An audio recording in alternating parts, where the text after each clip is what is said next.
Developing this morning, police are investigating two shootings in San Francisco at popular tourist spots. 6 people are injured, including 4 bystanders.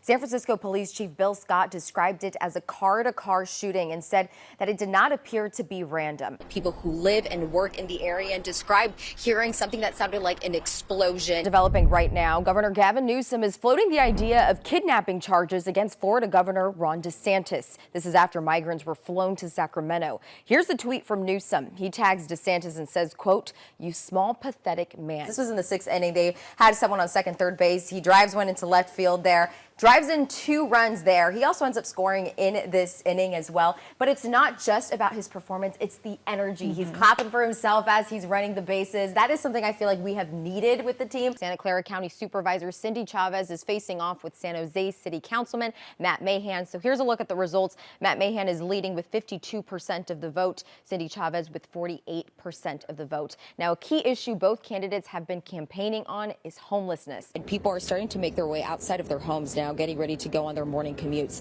So what we're seeing outside of Speaker Nancy Pelosi's home right now, still seeing a heavy police presence. San Francisco Police Department, they responded around 2:30 a.m. and they've been here since then. We are also starting to see other agencies here as well. If you look up the hill, I know there are cars in the way, but if you're able to see behind the trees, there are other agencies, including the FBI. All right, well, in terms of numbers, here's who could be affected per the most recent data from U.S. Citizenship and Immigration Services. There are about 580,000 DACA recipients in the U.S., 165,000 here in California.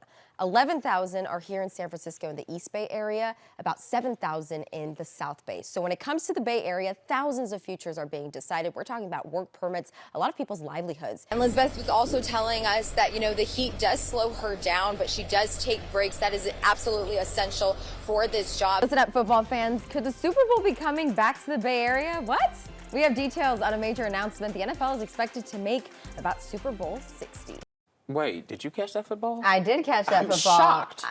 Hey. Just out of the store, inside of the store, looking to get the gear. Somebody just drove by and said Niners. People are excited. I'm gonna hurt your back. You guys, this is fantastic. But it's already. If you were an actor, would you want to do your own stunts? No. I would. I would too. Yeah. No, That's get the whole into point, the role. but- The Warriors may be struggling in the Western Conference, but that doesn't mean we don't know how to win and maybe taunt too. We're talking about yesterday's game here. All right, Amanda, you got your bracket ready? I'm working on it right now. All right, well, you're ready. It's time for March Madness ahead. The Bay Area teams making the tournament as you get ready to fill out your brackets. Maybe favorite mascot. Okay. San Diego State.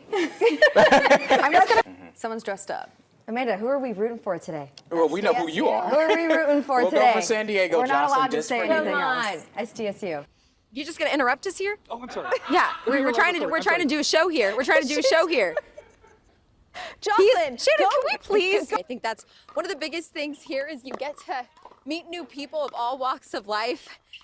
Gianna, I think Justin was the most competitive, so Of course. I you're say talking- we go against him and Josh- whoever wants to be on his team. At times, it can be actually hard to keep your position on the ground here. So definitely be careful out there as you stop by. If you're getting your morning coffee, like we are getting, or are seeing quite a few people. This is what I mean when it picks up. At times, it'll slow down. Shannon, you're okay. We just want to make sure we're also keeping our positions because our photojournalist, Shannon, is also holding the camera. So it can be tough at times to really just stand. Police are offering limited details about the investigation, but we are learning a lot more about the victim from his widespread involvement in the tech world. Bob Lee, the founder of Cash App, was identified by cryptocurrency startup MobileCoin as the man stabbed to death early Tuesday morning in San Francisco. Well, right now we are inside the SFPD headquarters. As you can see, a lot of us are just getting ready to go into the room where this press conference is set to happen. Gianna, if you are driving on southbound 101, that's where I was at to get here. You are going to start to see some signage that says it is blocked starting at Fair Oaks. Use alternate routes. That's about 6 miles out southbound 101. It is January 24th. Another mass shooting in California. This one here at home. A suspect is in custody. 7 people are dead. I'm Jocelyn Moran. We're live in Half Moon Bay with the latest. We've talked a lot about Half Moon Bay in this community. It's a hardworking farm worker community. It's a place where you take kids to the pumpkin patch. A lot of us who grew up in the Bay Area have very special memories in Half Moon Bay. And now this community has been struck by tragedy. We did see today that there are families families still looking for answers. We were actually at the substation, the sheriff's substation here in Half Moon Bay, when we noticed a man actually went up to the station looking for answers. We spoke with him afterwards, and he tells us that his ex-wife worked at Concord Farms and that the last he actually heard from her was at about 3:50 p.m. yesterday. She called him saying, please pick up the kids. Didn't give many answers to the questions he had. He said that she sounded frantic. So he picked up the kids after school. He found out about the shooting that had occurred at those two locations, and he has been trying to get a hold of her. Unfortunately, he has not been able to get a hold of her, and he is still looking for answers. Y hasta ahorita tengo cero información. Yeah, Daniel, like you were saying, when you learn more about these victims, it starts to hit differently, especially when you say a wife, a mother, somebody who was kind. I also want to ask you, what happens next for the suspect who is under arrest right now? We saw the numbers, we saw the images, but what happens when a family arrives at a city in the U.S. after being processed at the border? What does the first week of life look like for them? Well, there are families arriving here in the Bay Area. This family from Latin America led us into their life during an uncertain time. Paola and her family were released from a processing center with a court date in California. They landed at San Jose Mineta International Airport this month late at night, uncertain where to go next. Yo aproximadamente eran las 5 de la mañana y yo ver a mis hijos en las sillas tratando de descansar, y se me venía la imagen de que en el hogar que nosotros construimos tenía sus camas, tenía sus cosas, y yo al verlos así, yo empecé a orar. They had a home in Latin America. As her kids slept, she couldn't help but think of what they had left behind. She and her family were now in an unfamiliar place. They didn't know anyone here. Y le decía al Señor, Señor, si nos tienes acá es con un propósito, ¿sí? Y guíame, envíame un ángel para que nos guíe. Yo quiero que mis hijos tengan un lugar, no importa, pero un lugar que pueda descansar al menos por un día. Y Dios no solamente me envió uno, me envió muchos. She tells me those angels were people who worked at the airport. They gave them food and suitcases and connected them to Amigos de Guadalupe, a nonprofit in San Jose helping families who just got here. In just the last couple of weeks, Jeremy Barus with the nonprofit tells us they've had several families seek out their help. Hola, ¿cómo estamos?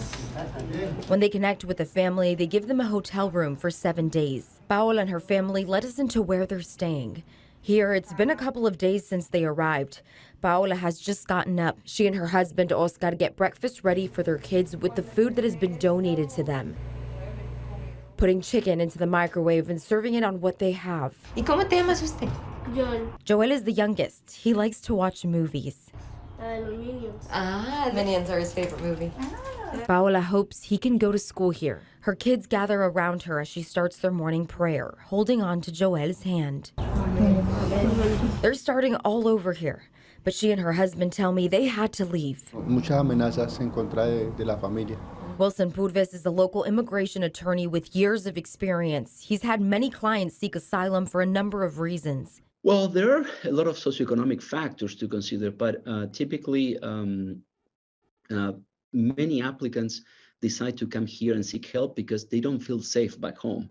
When we're talking about safety issues, we're referring to organized crime, domestic violence, retaliation because of sexual orientation. There are many factors to consider whenever an applicant seeks help in the U.S. It's been a long journey for Paola and her family. Con esto se tapaba uno y se guardaba uno del frío. Paola and Oscar want to be able to support themselves and their family, but Purvis tells us getting a work permit could take some time. Keep in mind that we need to file the asylum application first, await 180 days, and eventually file the work authorization, which could take also months for being adjudicated. Therefore, it may take up to a year or so for an applicant to actually have a work permit and a social security number after filing the asylum application. Paola and Oscar want their kids to have the opportunity to reach their goals. Dylan is the oldest and plays soccer. ¿Qué es la primera cosa que les gustaría hacer acá, ya que están acá? Estudiar. His younger brother Felipe plays volleyball. He wants to continue that and learn English. Terminar los estudios y estudiar inglés. Samuel hopes to finish school and also wants to learn English. Through it all, Paola says some of the most important things for her have been keeping her family together and being in a safe place. La salud y la tranquilidad no tiene precio. They're now hoping to build a new life here. Yeah, and they're just one of many families trying to figure out how to build a new home in a place they just got to. So there's a lot of uncertainty. We met several families, or just talked with a couple of families through Amigos de Guadalupe, but Paola and her family, they let us in a very vulnerable time for them right now. They don't know exactly what's next, but unfortunately, it's a situation that a lot of people are in right now, Gianna. But you see those images from the border with just groups of people out there. And again, this is just one of many families that we're seeing this. And just to hear Paola's story and just to be a mom and how heartbreaking and scary this must be for them and their family. What's next, Jocelyn? I think a lot of people are wondering, now that they're here, the nonprofit's giving them a hotel for 7 days, now what? Yeah, and we keep using the word uncertainty, but that is what it comes down to. We talked with San Jose's Office of Racial Equity Director last week about this. I asked her if there was housing or resources families could seek. She told me while they are working with the county and nonprofits to figure that out, as of that time, there wasn't. So it's been almost a week since I've talked with her. She hasn't given me an update. I reached out with her to her again yesterday. It was Memorial Day, so of course we are going to stay updated with this one because there are a few families who are getting here to the Bay Area and are in similar situations right now.